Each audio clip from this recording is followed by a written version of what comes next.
අර තියෙන්නේ ස්වර්ණමාලී මහසෑයි කියලා ඈතින් දැකලා හිත පහදවාගෙන ශ්‍රද්ධාව උපදවාගෙන දෙව්ලොව ඉපදිච්ච අය ගැන නෙමෙයි සදහටම සංසාර සාගරෙම සමු අරගෙනම ගියපු පිරිසේ සීමාවක් නැහැ කියලායි සඳහන් කරන්නේ.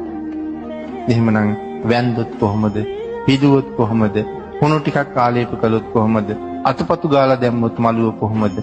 ඒ තරම් ආනිසංසයක් තව කොහෙන් ලබන්නද කියන කාරණාව අපිට හිතන්න මෙතන ඉතුරු කරලා තියෙනවා අපේ ප්‍රඥාව මෙහෙවල.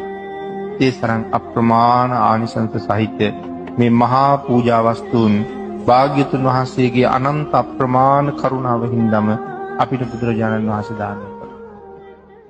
ස්වර්ණමාලී මහසෑය තමයි තුන් ලෝකයේම මහසෑය, එකම මහසෑය. තුන් ලෝකයේම බුදුරජාණන් වහන්සේගේ වැඩිම ධාතුන් වහන්සේලා වැඩි නිර්වාණවලි සෑය. කරඬුවක නෙවෙයි. ඒ ධාතුන් වහන්සේලාගෙන් බුදුරජාණන් වහන්සේගේ ශරීරය හැදිලා තියෙනවා. පිරිනුවම් පානවා වගේ. ඒ හැදිච්ච ශරීරයෙන් ඉරිදියෙන් මස් මාංශ හැම හැදිලා මේ රෝම කූප පවා තියෙනවා. හුස්ම හෙලන්නේ නැති එකයි, නිත් විවර කරන්නේ නැති එකයි විතරයි රුවන්වැලි සෑය ඇතුලේ බුදු පිළිම නිර්මාණය වුණ බුදුරජාණන් වහන්සේගේ වෙනස. පිළිමයක් නෙවෙයි. ඉරිදියෙන් හැදිච්ච බුදු සිරුර රුවන්වැලි සෑය ඇතුලේ වැඩ ඉන්නවා. උතුරට හිසලා දකුණට පයලා බටහිරට මුහුණලා නැගෙනහිරට පිටුපා තමයි ඒ උතුම් බුදු සිරුර තියෙන්නේ.